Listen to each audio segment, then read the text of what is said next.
معزز سامعین گرامی قدر، سیرت النبی کے حوالے سے آپ کے سامنے چند گزارشات کو رکھ رہے ہیں۔ نبی کریم صلی اللہ علیہ وسلم کی پیدائش سے قبل کے واقعات سے لے کر نبی کریم صلی اللہ علیہ وسلم کی مکی زندگی کو آپ کے سامنے رکھا، مدنی زندگی کے اہم واقعات کو آپ کے سامنے رکھوا، غزوہ بدر کے حوالے سے چند گزارشات کو آپ کے سامنے رکھ رہے ہیں کہ نبی کریم صلی اللہ علیہ وسلم نے گزشتہ خطبے کے آخر میں آپ کو بتلایا۔ اس بچے سے پوچھا تھا کہ کتنے لوگ ہیں، اس نے کہا 9 اونٹ کرتے ہیں یا 10 اونٹ کرتے ہیں، تو نبی کریم صلی اللہ علیہ وسلم نے کہا تھا یا وہ 900 ہیں یا وہ 1000 ہیں۔ نبی کریم صلی اللہ علیہ وسلم نے پوچھا ان میں کون کون شامل ہے، تو بچے نے کہا عتبہ بھی ہے، شیبہ بھی ہے، ربیعہ بھی ہے، امیہ بن خلف بھی ہے، ابو جہل بھی ہے۔ تو نبی کریم صلی اللہ علیہ وسلم نے اس وقت کہا تھا ہذہ مکہ قد القت الیکم افلاذ کبدھا،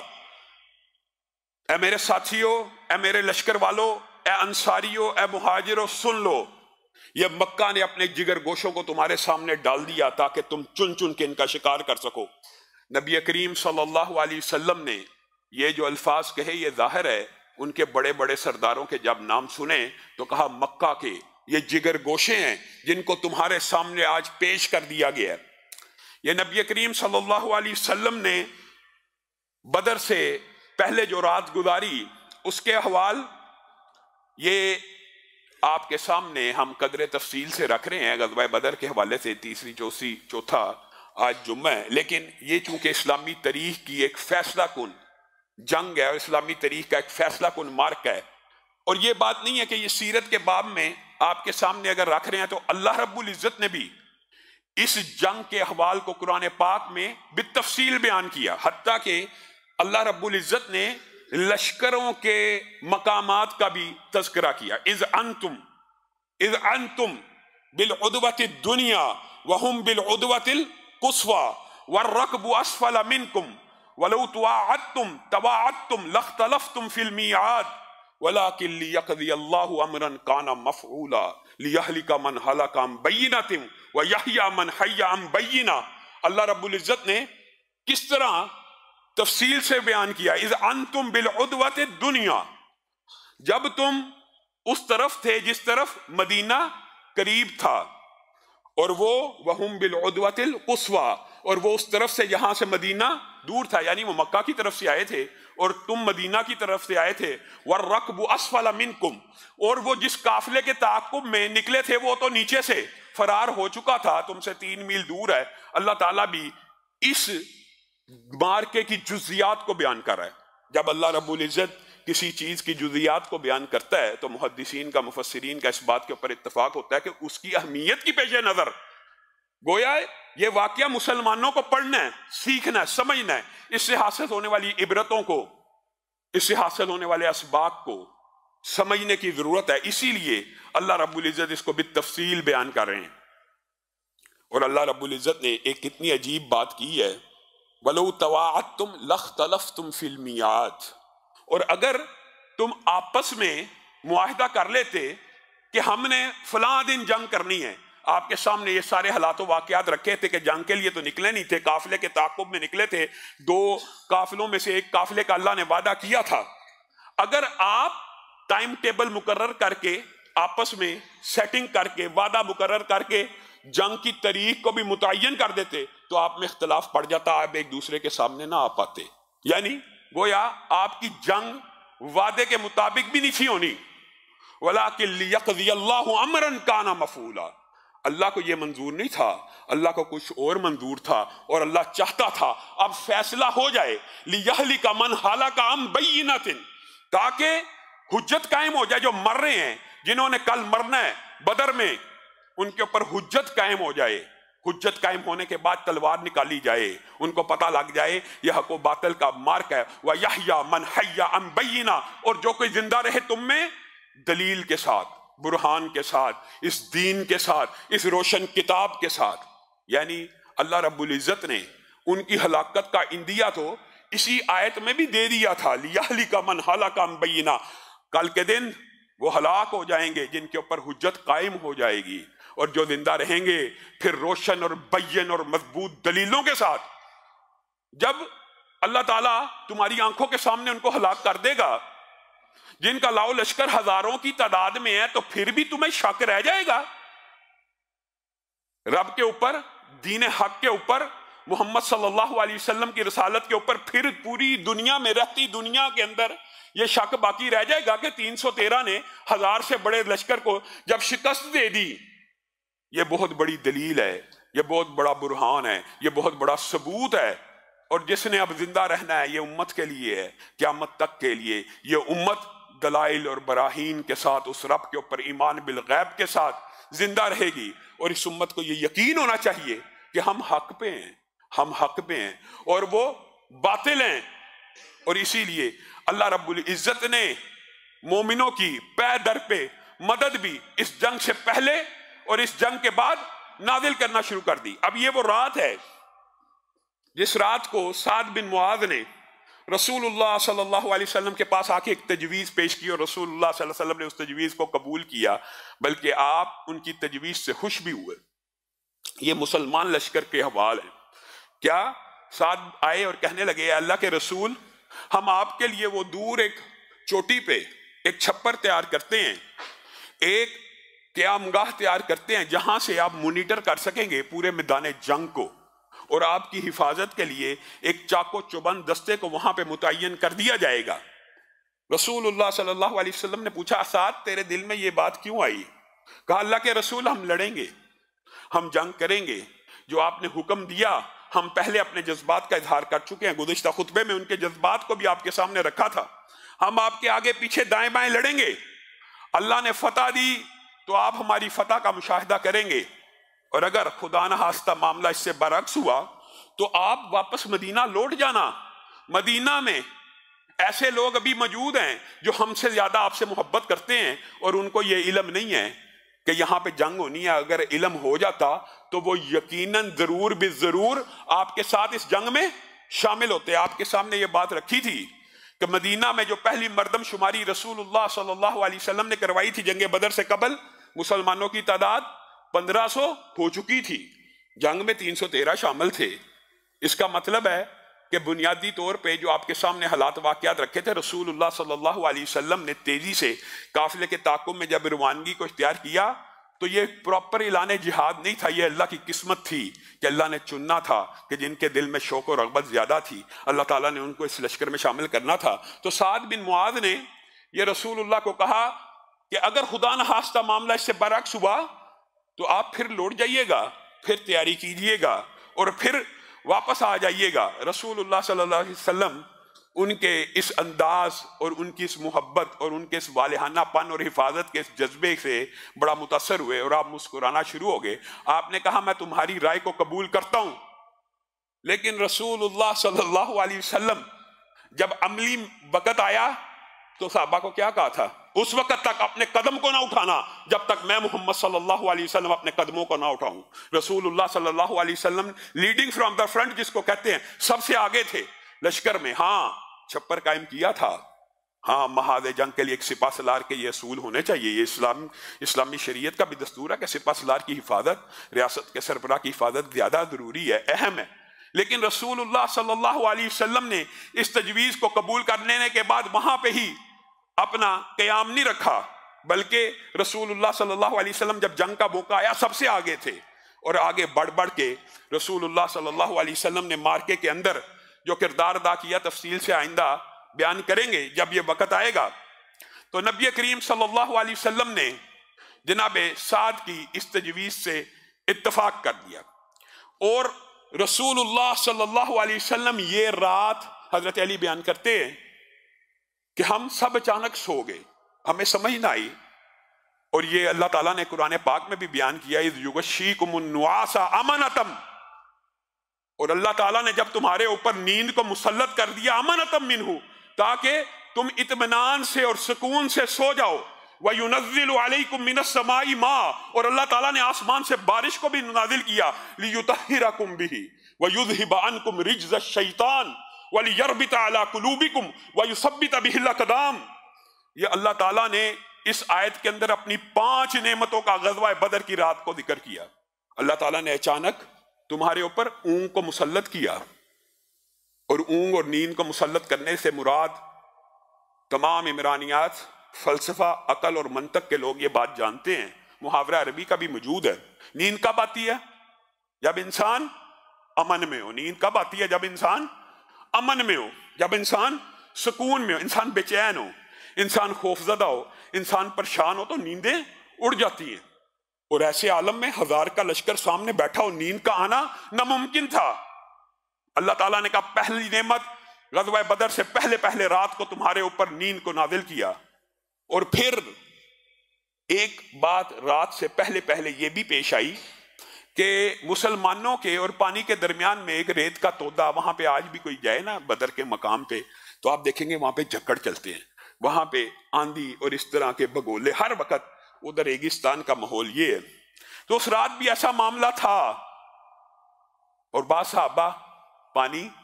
لینا چاہتے تھے اور بعض صحابہ غسل جنابت بھی کرنا چاہتے تھے، اور مکہ کے قریشی سامنے لشکر لے کے بیٹھے ہوئے ہیں اور مسلمانوں کو تانے دے رہے ہیں، اچھا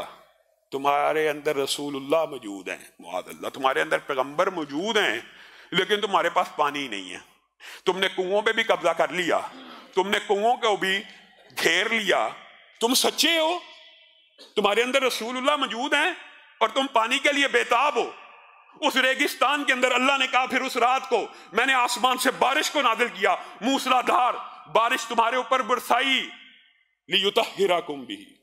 تاکہ تم غسل جنابت بھی کر لو، پاکیزگی بھی اختیار کر لو، وَيُذْهِبَ عَنْكُمْ رِجْسَ الشَّيْطَانِ، اور تمہارے دلوں سے جو شیطان نے وسوسے ڈالے ہیں، قریش مکہ نے جو بکواس کی تھی، جو ہردہ سرائی کی ہے، تمہارے دلوں میں شیطان نے جو وسوسے ڈالے ہیں، اس موسلا دھار بارش سے وہ وسوسے بھی دور ہو جائیں اور تمہارے دل بھی مضبوط ہو جائیں اور تمہارے قدم بھی جم جائیں۔ اللہ تعالیٰ نے یہ 5 نعمتیں، اور قدم کا جمنا یہاں پہ محدثین اور مفسرین نے لکھا اس لیے تھا بارش سے، ہاں ریت کے اوپر بارش ہو تو ریت جم جاتی ہے، اور جب ریت جم جائے اس کے اوپر لشکر کے پاؤں بھی جم جاتے ہیں، ورنہ پاؤں دھنسنا شروع ہو جاتے ہیں ریت کے اندر۔ اگر بالکل سوکھی ہو نا تو اس کے اندر پاؤں دھنستا ہے، انسان پختگی کے ساتھ جنگ بھی نہیں کر سکتا۔ تو اللہ تعالیٰ نے ان 5 نعمتوں کا ذکر کیا کہ ابھی رات پڑی تھی، اور حضرت علی کہتے ہیں میں نے کیا دیکھا کہ مقداد واحد گھڑ سوار ہیں اور میں اور رسول اللہ صلی اللہ علیہ وسلم 3 بندے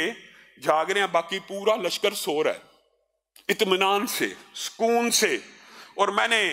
رسول اللہ صلی اللہ علیہ وسلم کو اس رات، اور یہ آپ کو پتا روایت جو ہے متواتر کے درجے کے اوپر ہے، اور مختلف صحابہ نے مختلف نبی کریم صلی اللہ علیہ وسلم کے اس رات کے احوال کو بیان کیا، حضرت ابوبکر نے الگ بیان کیا، حضرت علی نے الگ بیان کیا کہ مختلف، اور رسول اللہ صلی اللہ علیہ وسلم یہ رات جاگ کے گزار رہے ہیں، اور یہ رات عجیب پریشانی اور بے چینی کے عالم میں ہے، اور یہ پریشانی اور بے چینی اپنی ذات کے لیے نہیں ہے، اللہ کے سامنے گڑ گڑا رہے ہیں، اللہ کے سامنے رو رہے ہیں، اے اللہ اس زمین کے اوپر، اس دھرتی کی پشت کے اوپر، اس آسمان کے نیچے یہ میرے شمع رسالت کے پروانے ہیں، یہ میرے جانثار ہیں، گنتی کے یہ لوگ ہیں، گنتی کے، اے اللہ کل دشمنوں سے مقابلہ ہونے والا ہے، اگر یہ 313 صفحہ ہستی سے مٹ گئے تو میں محمد صلی اللہ علیہ وسلم کا یہ گمان ہے پھر قیامت تک شاید تیرا کوئی نام لیوا باقی نہ رہے، آخری رسول ہوں، آخری پیغمبر ہوں، اگر میری یہ جمع پونجی لٹ گئی تو شاید قیامت تک پھر تیرا کوئی نام لیوا باقی نہ ہو۔ اور رسول اللہ صلی اللہ علیہ وسلم گڑ گڑا رہے ہیں۔ اللہ تعالیٰ نے بدر کے جز کو بیان کیا ہے، اِذْ تَسْتَغِیثُونَ رَبَّکُمْ فَاسْتَجَابَ لَکُمْ، وہ وقت یاد کرو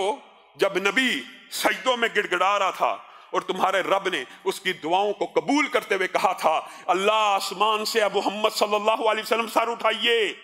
1000 پے در پہ فرشتوں کو نازل کرے گا، آپ کی مدد کو کیا جائے گا۔ رسول اللہ صلی اللہ علیہ وسلم اس رات کو کیا کیا الفاظ کہہ رہے تھے یہ تاریخ سے، ایک تو یہ بات کی، پھر دوسری بات جو حضرت ابوبکر نے بیان کی ہے کہ اللہ کے رسول رات کے پہر اٹھ کے اللہ کو کہہ رہے تھے اللہ وہ وعدہ پورا کیجئے جو آپ نے میں محمد صلی اللہ علیہ وسلم سے کیا تھا کہ آپ سارے کے سارے لشکروں کو شکست دیں گے جو محمد صلی اللہ علیہ وسلم کے مقابلے میں آئیں گے۔ ان شانیہ کا ہوا الابتر کا جو وعدہ ہے، اے اللہ اس کو پورا کیجئے۔ گویا رسول اللہ صلی اللہ علیہ وسلم اللہ کو ان کے وعدوں کو یاد کروا رہے ہیں۔ رسول اللہ صلی اللہ علیہ وسلم نے تمام دنیاوی اسباب کو اختیار کیا، تمام پلاننگ کی، تمام قسم کے معاملات کو اکٹھا کیا۔ اب جب دنیاوی طور کے اوپر ساری پلاننگ مکمل ہو چکی ہے، سارے اسباب اکٹھے ہو چکے ہیں، تو کیا رسول اللہ صلی اللہ علیہ وسلم نے روحانی باب کو بند کر دیا؟ آج مسلمان دنیاوی اسباب کو پورا کر لینے کے بعد سمجھتے کامیابی مقدر ہے۔ نہیں، آگے سیرت میں حنین کے موقع کے اوپر ہم یہ باب بھی پڑھیں گے کہ دنیاوی اسباب کا مکمل ہو جانا، آپ کے گھر کا بل آیا 15,000، آپ کے پاس 15,000 کا ہو جانا اس بات کی دلالت نہیں کرتا کہ آپ کا بل ادا ہو جائے گا، نہیں کرتا۔ یہ کیسے ہوتا ہے؟ ہاں، دنیاوی اسباب مکمل ہو جائیں، پھر اللہ تعالیٰ سے روحانی اسباب بھی مانگے جاتے ہیں، پھر اللہ سے مدد بھی مانگی جاتی ہے۔ خدا نہ خواستہ 15,000 تو نے بل کے لیے رکھا، خدا نہ خواستہ مثال دے رہا ہوں، کوئی ایکسیڈنٹ ہو گیا، کوئی حادثہ ہو گیا، تو نے تو کسی اور کام کے لیے رکھا تھا، تیرا لگ کہیں اور گیا۔ رسول اللہ صلی اللہ علیہ وسلم نے امت کی ہمیشہ دونوں اسباب کی طرف رہنمائی کی ہے۔ دنیاوی تیاری پوری ہو گئی،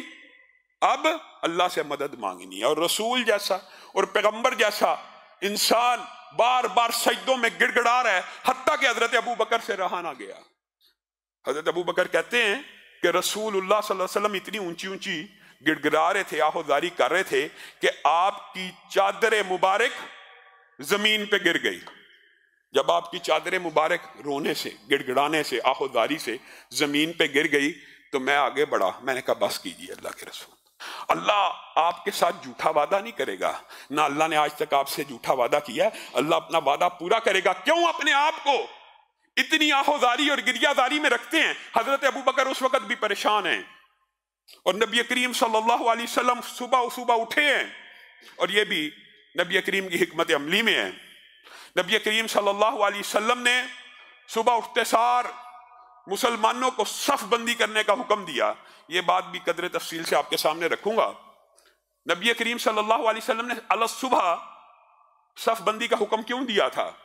پہلی بات، نبی کریم صلی اللہ علیہ وسلم نے سورج کو دیکھا، اور سورج کو جب مشرق سے نکلتے ہوئے دیکھا تو صبح کے وقت کا انتخاب اس لیے کیا کہ سورج مسلمانوں کے پشت کے اوپر ہوگا، مسلمانوں کی پشت کی طرف سورج ہوگا، مشرق سے نکل رہا ہے، مسلمان سورج کے طرف پشت کر کے کھڑے ہوں گے، کفار کے چہرے سورج کی طرف ہوں گے، وہ صحیح طرح لشکر کو دیکھ نہیں پائیں گے۔ یہ رسول اللہ صلی اللہ علیہ وسلم نے حکمت عملی کو اختیار کیا، اور صرف اسی کو اختیار نہ کیا، رسول اللہ صلی اللہ علیہ وسلم نے جب اپنے صحابہ کو کہا نا صف بندی کر لو، صف بندی، تو ایک بات یہاں پہ آپ نے سمجھنی ہے، وہ یہ ہے کہ عربوں کے اندر صف بندی کا رواج نہیں تھا۔ یہ اسلامی تاریخ کی پہلی جنگ ہے جہاں پہ رسول اللہ صلی اللہ علیہ وسلم نے آج کے جدید دور کے، اگر آپ کہیں رسول اللہ صلی اللہ علیہ وسلم کسی کیڈٹ کالج سے، کسی فوجی اکیڈمی سے نہیں تھے پڑھے ہوئے، رسول اللہ کو پڑھانے والے کون تھے؟ اللہ رب العزت تھے۔ اللہ رب العزت نے جیسی رہنمائی کی، رسول اللہ صلی اللہ علیہ وسلم نے ویسے عمل کیا اور صف بندی کا حکم دیا۔ عربوں کے لیے یہ بات نہیں تھی۔ عرب کس طرح حملہ کیا کرتے ہیں جنگوں میں؟ جتھا بنایا، یک بارگی، جب لشکر کا سپہ سالار حکم دیتا تو نیزے والے، تلواروں والے، تیروں والے ایک ہی آن میں حملہ کر دیتے، اور اس کو وہ جھپٹ کر پلٹنا اور پلٹ کر جھپٹنا کہتے تھے۔ اور جب وہ یہ دیکھتے تھے کہ یک بارگی حملہ ہوا، دشمن کا اگر حوصلہ پست ہو گیا ہے تو وہ جنگ جاری رکھتے، اگر دشمن کے اندر مضبوطی دیکھتے تو واپس پلٹ آتے،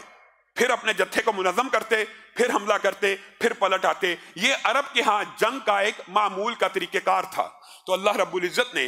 جب نبی کریم صلی اللہ علیہ وسلم کی رہنمائی کی اور نبی کریم صلی اللہ علیہ وسلم نے صف بندی کا حکم دیا، تو اللہ تعالیٰ نے قرآن پاک میں یہ آیتیں بھی نازل کر دی۔